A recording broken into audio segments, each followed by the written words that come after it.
Here is passage number 4 about communion.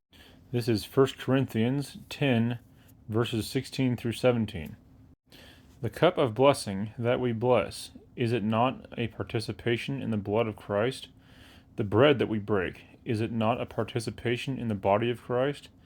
Because there's one bread, we who are many are one body, for we all partake of the one bread. So this is Paul talking about communion in 1 Corinthians, or his first letter to the Corinthians. My eyes are red and dry from walking outside, so that's why I look like this.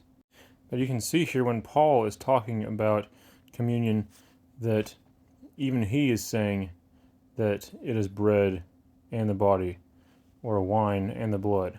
Catholics would say that it stops being the bread and wine and starts being the body and blood that just looks like the bread and wine. Baptists would say that it is still bread and wine that symbolizes Jesus' body and blood.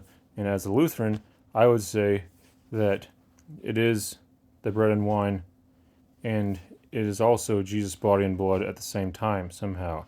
It doesn't stop being that, like the Catholics would say, and it doesn't only represent it. And also, in communion, as a Lutheran, I believe that we commune with God individually, just between us and Him, and we also commune with the congregation.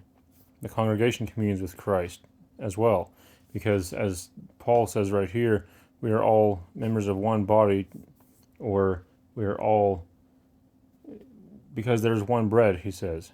Because there's one bread, we who are many are one body. So that's what he's saying there. But here you can see that Paul is not saying this symbolizes this, or this bread is now the body, or this wine is now the cup, or this wine is now his blood. So that's why I believe it is both at one time. Somehow. It's a mystery. We don't know how it works, but that's what the Bible clearly says right there, and so that's what we believe.